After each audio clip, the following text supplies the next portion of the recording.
Where it gets interesting in Asia is that in 2001, this gentleman, Kazumi Iguru, who owns a publishing house, brought the term over to Asia and started to use it to describe the way of living, or a new way of living in Japan, of the environmental consumer. And you can call it what you want: green, eco, environmentally friendly, sustainable, it doesn't really matter. He termed it LOHAS.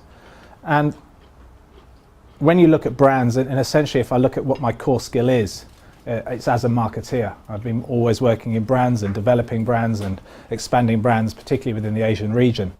I started to look at LOHAS and try to understand its spread, and what I saw was a classical, popular, fashion-forward brand spread and how it has gone through Asia. Latest research in 2008 in Japan showed over 65% of all Japanese consumers recognizing the term LOHAS in English when shown it, and being able to articulate to some extent the space within which lay, which, so they may say health, they may say environmentally friendly, they may say green, it doesn't really matter, but they're in the space of what LOHAS is. Now that's over 65% in a 2% English speaking country. So from a brand perspective, what that means is that the English acronym LOHAS in capital letters is just the same as looking at the Nike swoosh or anything else that's a logo. It's a logo and it describes a movement. I got quite excited about that because all the brands that I've ever worked with, we try to predict trend, we try to understand its influence on a market, and then we try to track it. And I've seen this happen with L'Oreal, with the Esprit business, with the previous businesses. I was then working in the Hutchison Whampoa Group on their global retail portfolio, and I've watched it happen time and time again. This is a little graphic that tries to explain how it works. So LOHAS started in Colorado. Actually, its center is in Boulder, which is known as 8 miles of reality, 8 square miles surrounded by reality. It spread over to Japan, and then quickly, as these things do, went to South Korea and Taiwan almost instantaneously once it caught fire. Then to Hong Kong, Shanghai and Australia, where it's a business term. It then hops down to Singapore, who is a late follower of fashion. They like to think they're fast, but they're late. They will follow Hong Kong. And then it arcs out and spreads through the rest of the ASEAN world. It's doing exactly that. And to try to put some shape to that, some reality to it, I'll just show you a few examples. In Coca-Cola, the number 3 bottled water is called LOHAS from Coca-Cola. In Japan, the number 3 bottled water is called LOHAS from Coca-Cola. Now, bottled water is not inherently very LOHAS. I personally wouldn't drink bottled water if I had the choice. But here, what they do is they use a cornstarch bottle that's compostable, so they can throw it away. You've seen this technology now come into Bon Aqua, less obviously branded as it has into Hong Kong, but there's reasons for that, and I'll show you why.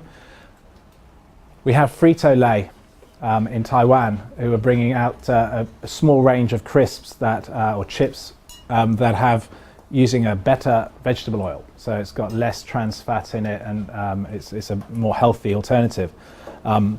Not strictly as healthy as it might be, but healthier. We have examples of independent businesses. Here's one in Bangsar in KL, an RU LOHAS Cafe, which is serving organic food. Building and development in Japan, we have a chain of hotels that's just started called Super LOHAS Hotel, and they are built on JR lines regionally, and they've got a plan to expand them around the JR line network.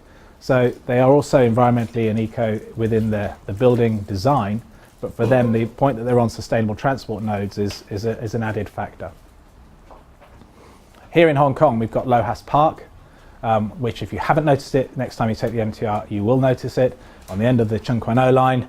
LOHAS Park is designed in such a way that its plot to build ratio, and I always get this the wrong way around, whether it's build to plot or whatever way, it's got less building, much more open space. So a lot of jogging tracks, cycling tracks. The idea is you cycle, get on the MTR and go to work. You're leading a more sustainable life. I have some criticism about it. The buildings themselves is nothing extraordinary, but it's a movement in the right direction. And then in media, the LOHAS magazine is owned by New Media, which is a listed company on the Hong Kong Exchange, which owns City magazine. I met up with them last time I was in Shanghai. The editor, well, the publisher of this is the ex-marketing director of L'Oreal China, so she's an ex-colleague of mine. So to illustrate that this kind of movement is taking in mass market, highly qualified professionals. It's not a fringe activity at all. And the Jiaobao publishing group from Singapore has a LOHAS weekly supplement in Singapore and also in their Beijing equivalent, as you see here. Taiwan is very LOHAS. It's a term that you see everywhere. People know it on the streets, much as they do in Japan, to the point that the Kaohsiung County actually just advertises the entire county as LOHAS.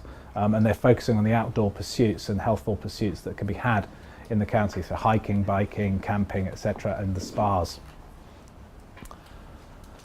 The only actual certification attempt at LOHAS is actually happening in Korea, when the Korean government themselves are certifying sustainably produced products. So here's an example of a glass certificate going on, and there is a LOHAS association in Korea that we are working with, which has 300 companies currently as membership.